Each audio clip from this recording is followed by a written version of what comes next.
신앙인에게 예배만큼 중요한 것은 없습니다. 사실 우리가 늘 이렇게 예배를 드립니다마는 그 예배가 예배로 끝나는 게 아니라 삶의 수준, 질을 결정합니다. 하나님께 쓰임받는 사람과 또 그렇지 않은 사람이 나누어지는 자리도 역시 예배의 자리입니다. 뒤에 이 얘기는 또 한번 곱씹겠습니다마는 예배를 능가하는 삶을 사는 사람도 없고 삶을 능가하는 예배를 드리는 자도 없습니다. 예배와 삶은 그렇게 연결되어 있습니다. 그래서 누구든지 또 어떤 교회 개인이든지 예배가 정말 회복되고 살아나면 그 신앙은 소망이 있습니다. 클락슨의 말은 언제 인용을 해도 도움이 됩니다. 공적인 예배에서 죽은 자들이 하나님의 말씀을 듣고 그 말씀을 듣는 자들마다 살아난다. 성자께서는 그곳에서 병든 영혼들을 말씀으로 고치신다. 그 예배에서 사단을 쫓아내신다. 물론 하나님께서 공적인 예배에서만 이 일을 행하시는 것은 아니다. 그렇지만 공적 예배는 주님께서 이러한 일을 행하시는 유일한 정상적인 수단이다. 반복하지 않아도 되겠죠. 예배에 이런 축복이 있습니다. 기적이 일어나고 은혜를 받고 질병이 치료되고 어둠은 떠나고 예배가 이렇게 소중합니다. 그래서 마귀도 예배를 공격합니다. 소홀히 여겨 예배하지 못하게 합니다. 또 예배를 하되 마지못해 형식적으로 예배답지 못하도록 방해합니다.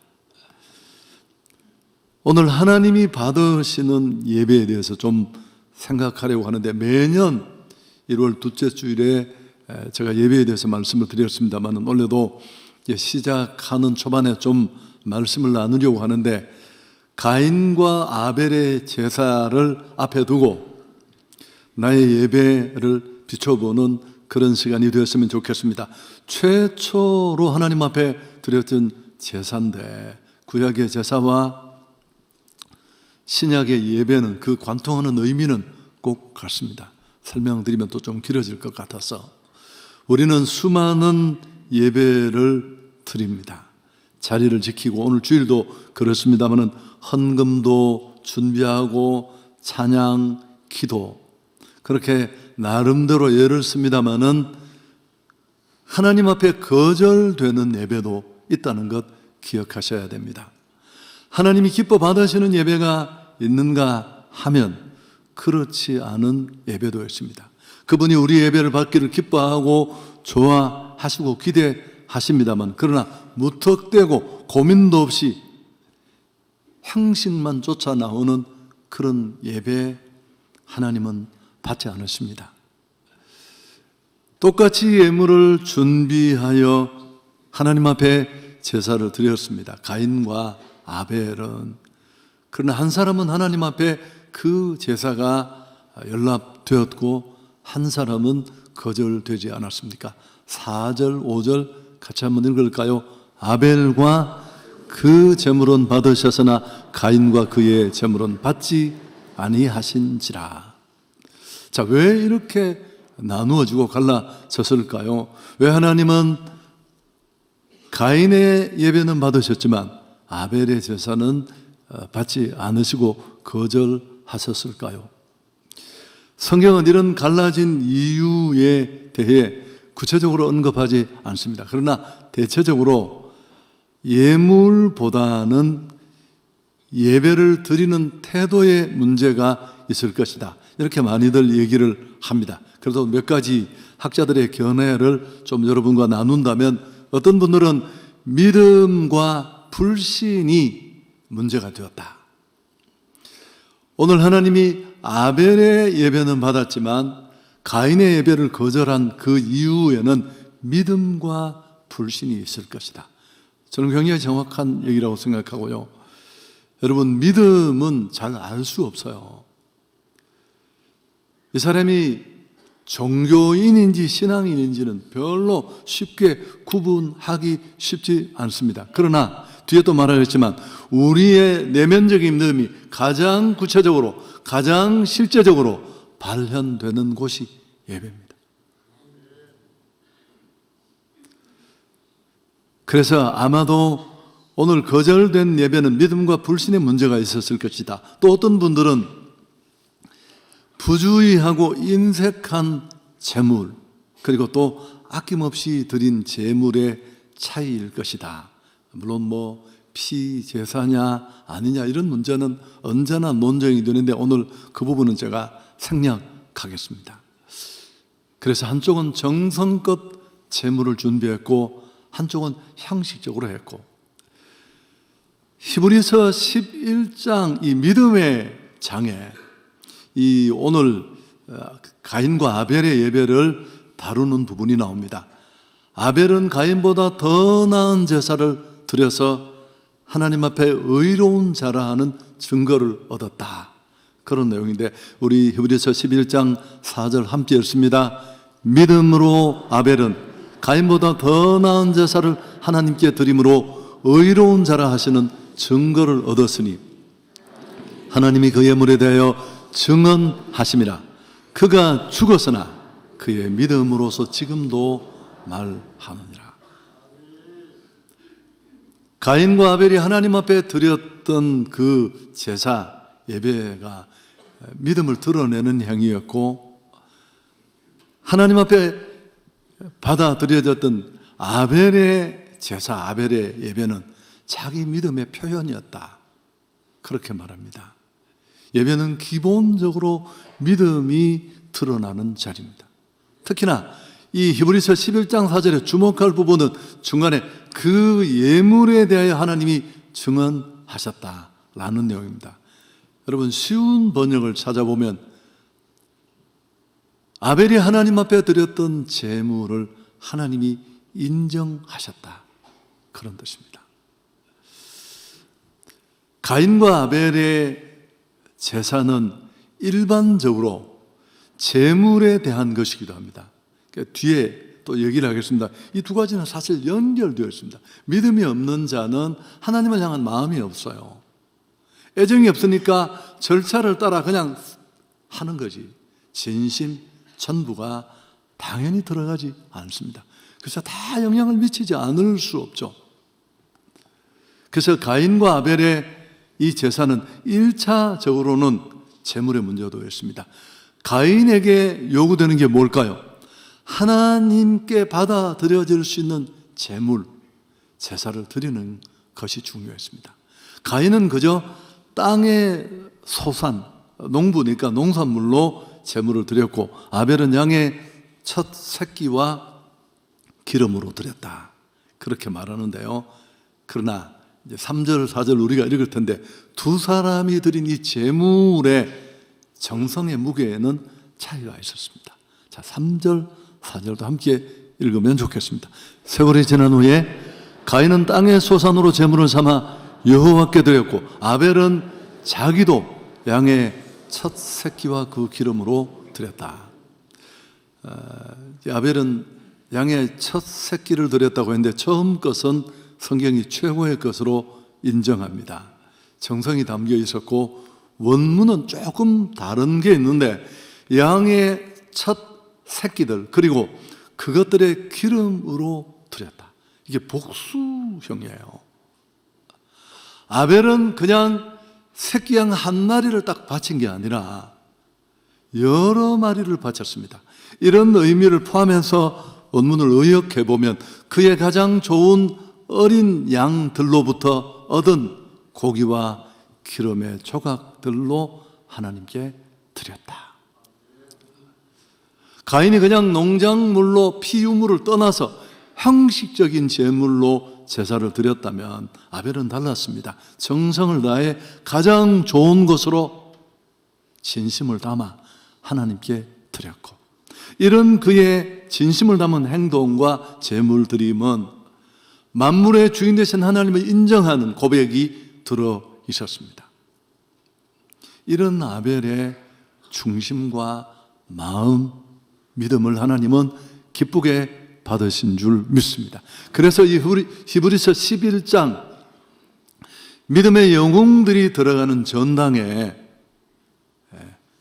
아벨의 얘기가 들어간 거죠.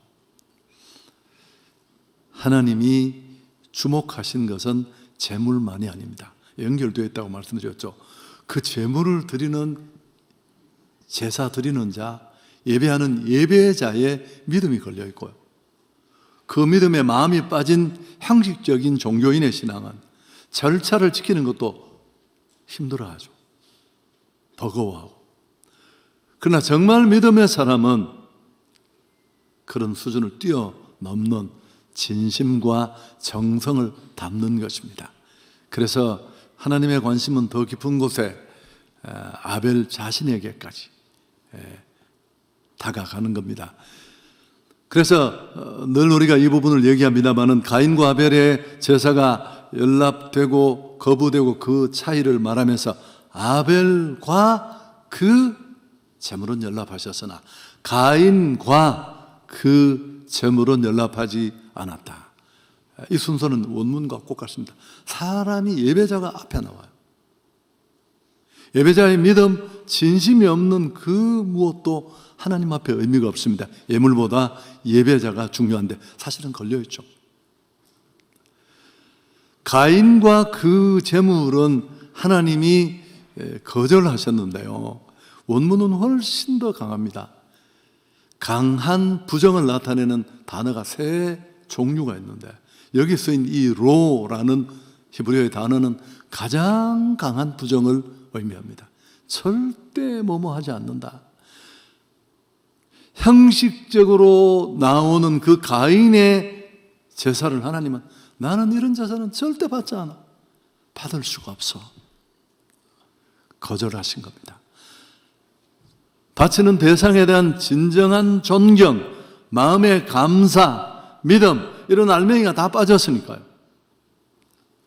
하나님 그런 거 필요 없는 분이니까. 여러분 이사야 시대 때 하나님이 진노하잖아. 양 잡고 소 잡고 피 뿌리고 연기 내고 성전 왔다 갔다 하고 그 퍼포먼스가 대단한데 하나님은 진노하십니다. 난 너희들의 모습 너무 역겹다. 나를 향한 진심도 아무것도 없으면서 너희들의 그 가정스럽고 위선적인 행동 정말 구역질이 난다. 누가 저 성전문을 걸어 잠궜으면 좋겠다. 여러분 삶이 없는 예배, 진심이 빠진 예배 그런 하나님 앞에 아무 가치가 없습니다.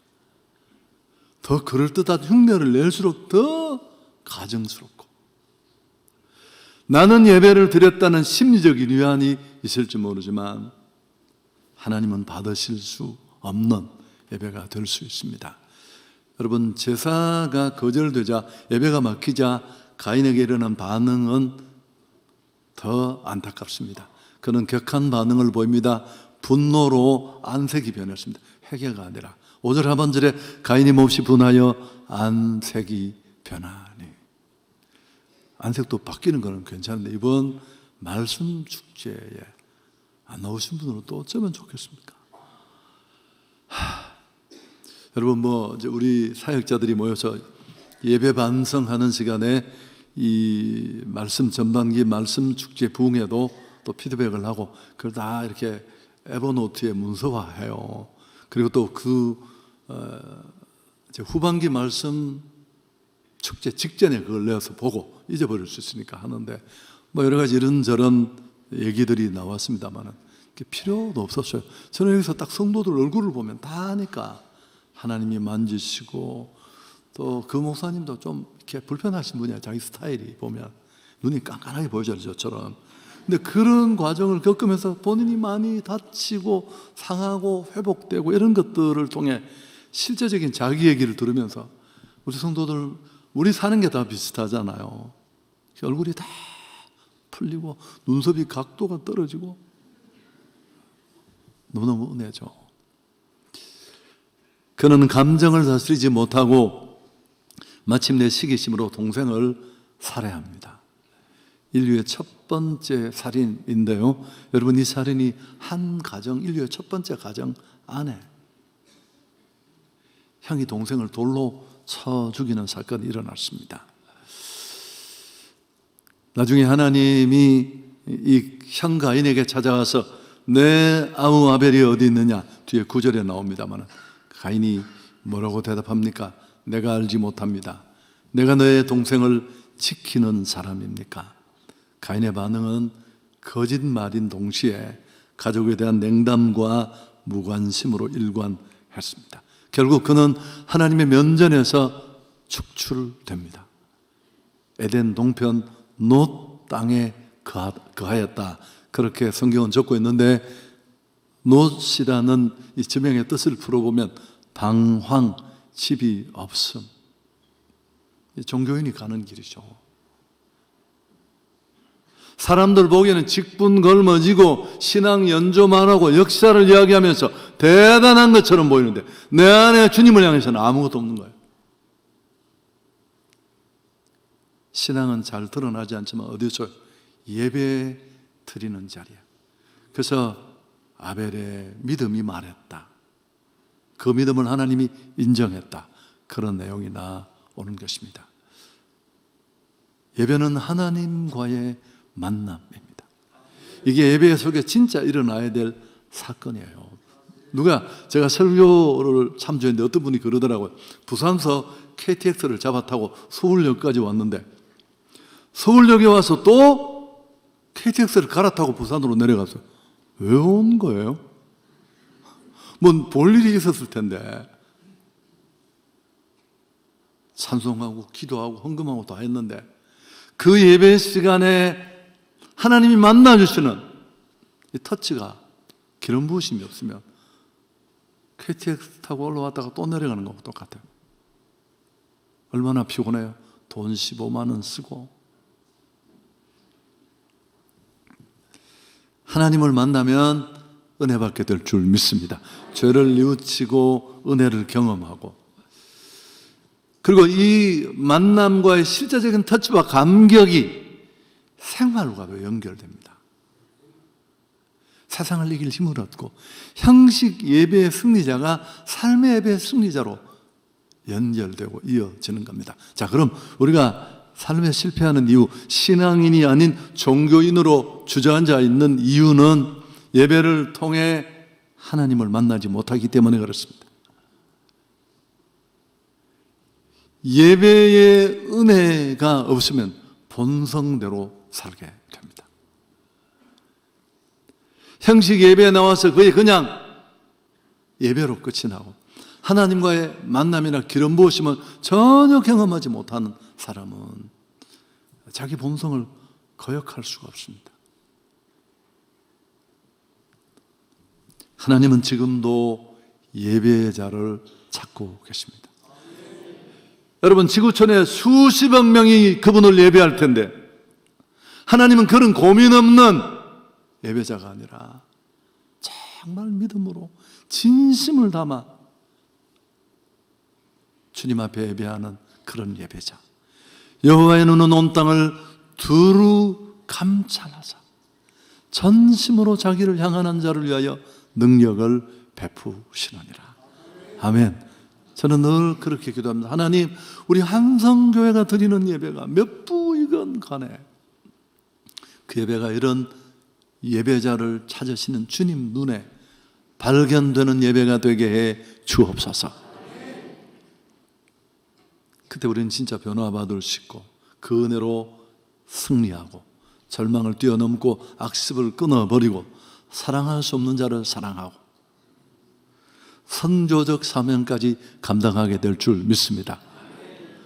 오트란트라는 분은 예배는 인간이 하는 일 중에 가장 숭고한 것이고 가장 가치 있는 형이다. 왜 이렇게 말했을까요? 예배를 왜 가장 숭고한 일이고 가장 가치 있는 일이라고 했을까요? 하나님과의 만남이 있기 때문에 그렇습니다. C.S. 루이스도 우리는 자유로워지려고 태어난 것이 아니라 예배하려고 하려고 태어났다. 그렇다면 하나님이 인정하시는 예배를 드려야 합니다. 그렇지 않으면 예배만 실패하는 게 아니라 신앙 전체가 침몰을 하고 마침내 그 삶도 침몰하게 될 것입니다. 예배 실패는 인생 실패로 이어집니다. 왜요? 하나님과 상관없는 삶을 살아가기 때문에 그렇습니다. 에이더브 토저의 얘기입니다. 예배에 실패한 그리스도인은 모든 인생에 실패한 것이다. 즉 그리스도인에게 실패라는 것은 예배 속에서 하나님의 영광을 온전히 경험하지 못할 때 오는 것이다. 예배 시간에 어떻게 했냐가 중요한 게 아니라 그 예배 시간에 하나님의 영광을 경험하지 못할 때 그 예배가 실패하는 예배다.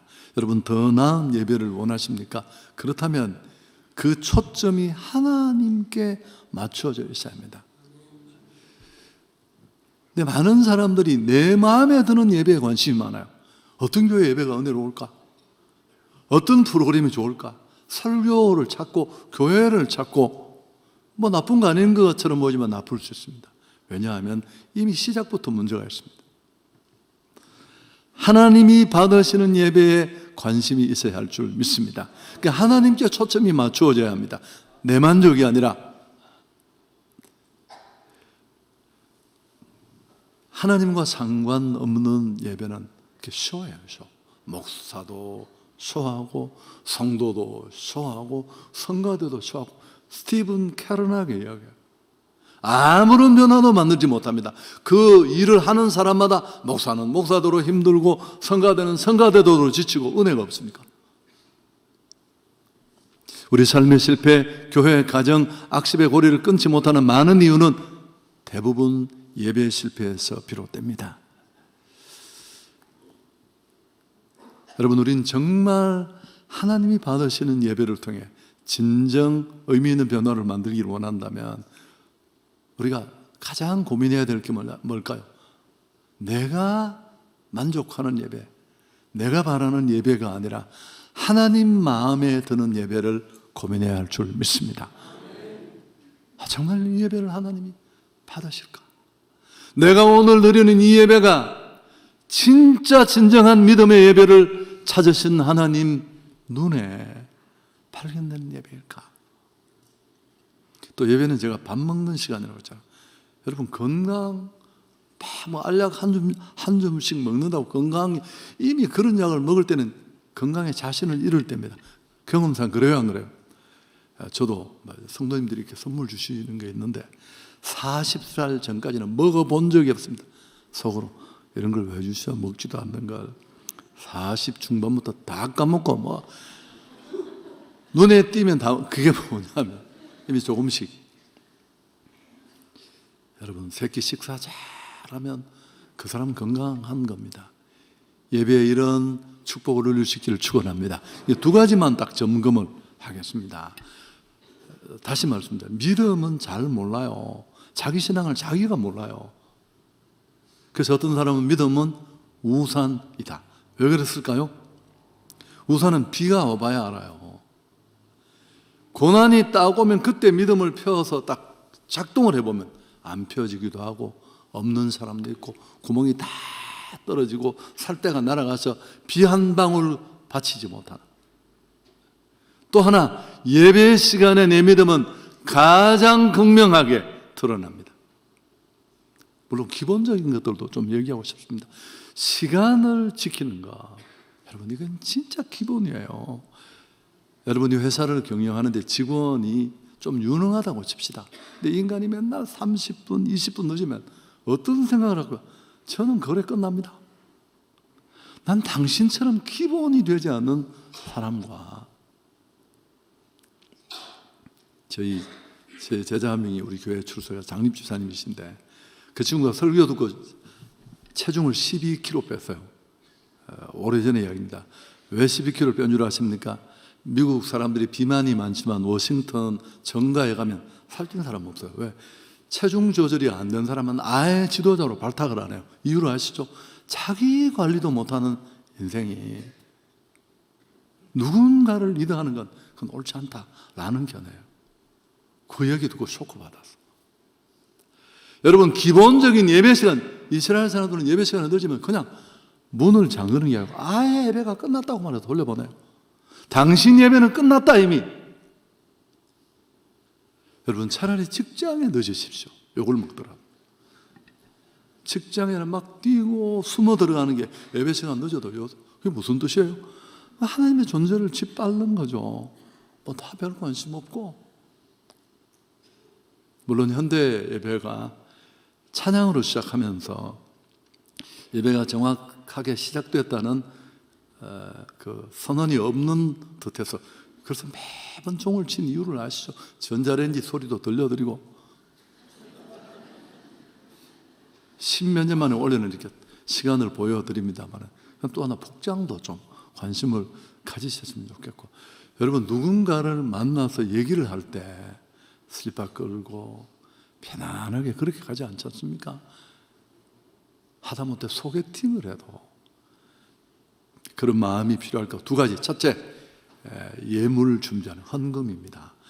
여러분, 저는 주일 헌금을 굉장히 중요하게 생각하고요. 많은 현대적인 예배를 추구하는 교회들이 헌금함을 뒤에 두고 자유롭게, 저는 그게 자유라고 생각하지. 한번 제 생각이 바뀌면 예배가 바뀔 겁니다. 저는 지금까지 30%도 헌금하는 사람이 되지 않아요.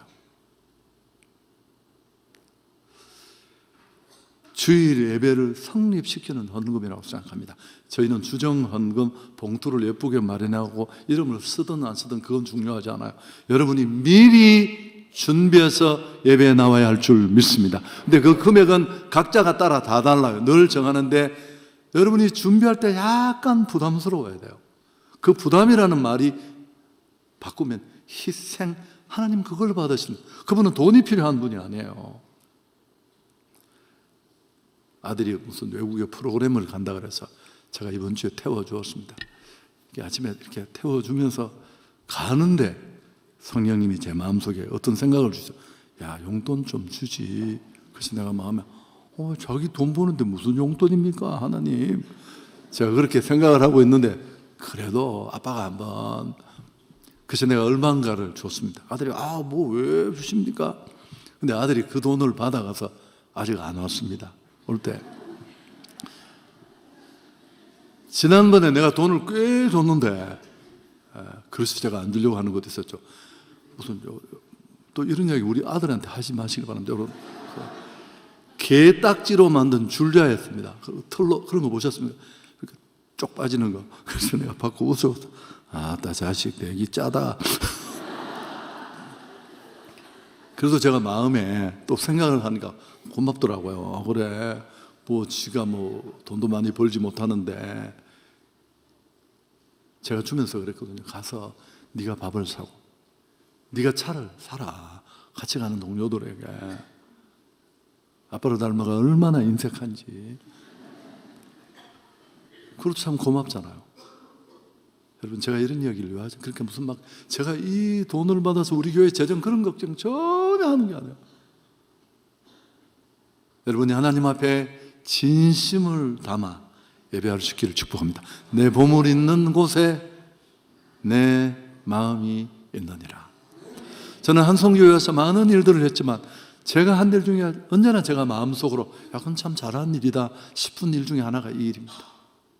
여러분이 인정을 하든 하지 않든. 두 번째는 삶의 예배입니다. 삶의 예배.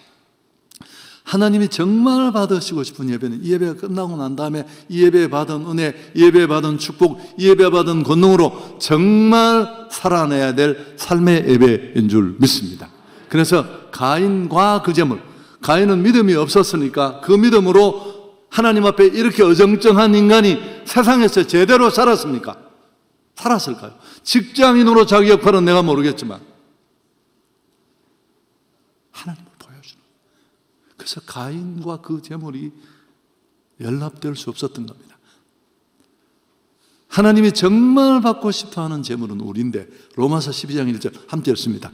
그러므로 형제들아, 내가 하나님의 모든 자비하심으로 너희를 권하노니 너희 몸을 하나님이 기뻐하는 거룩한 산 제사로 드리라.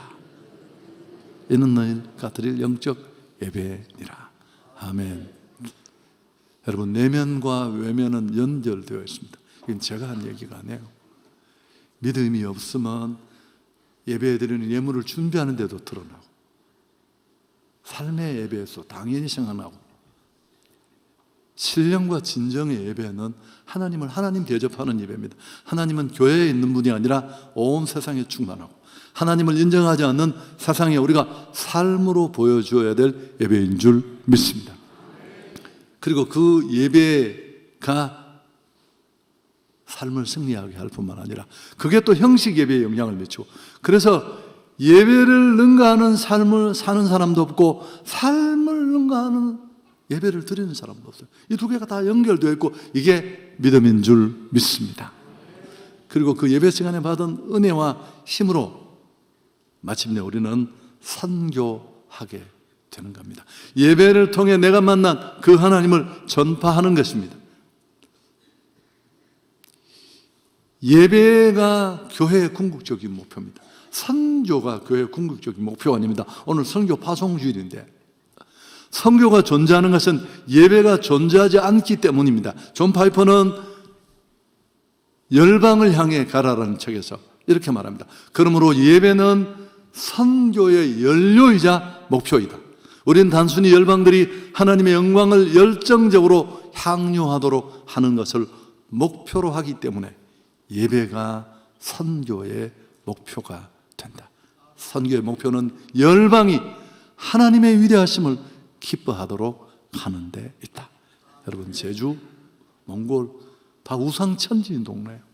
선왕당의 깃발에 용왕님의, 그들이 정말 예배하고 영광 돌려야 될 분은 전능하신 하나님이신 줄 믿습니다. 그걸 알려주는 게 선교입니다. 예배할 자들이 진짜 그분을 예배하지 않아서 예배 받으려고 만든 목적을 잃어버린 인생에, 야, 네가 진짜 예배해야 될 사람은 이분이야. 구정명절에도 우리가 그걸 해야 되겠죠. 여러분, 이 선교 파송 주일에는 언제나 우리가 어떻게 했느냐 하면 즉흥 헌금을 했습니다. 이름은 좋지 않은데 어쨌든 예배 마치고 너무 부담 느끼지 마시고 조금만 부담을 가지고, 나는 오늘 이 추운 겨울 동계 선교에 직접 참여하지는 못하지만 내 주머니에 있는 작은 돈으로라도 선교대원들을 격려하고 싶다. 그렇게 우리가 헌금을 모아서 지원하기도 했습니다. 찬양 부르는 중에 우리 그 헌금도 한번 드리도록 하겠습니다. 여러분, 꼭 2025년 남은 생에 하나님 받으시는 예배 성공자가 되기를 축복합니다.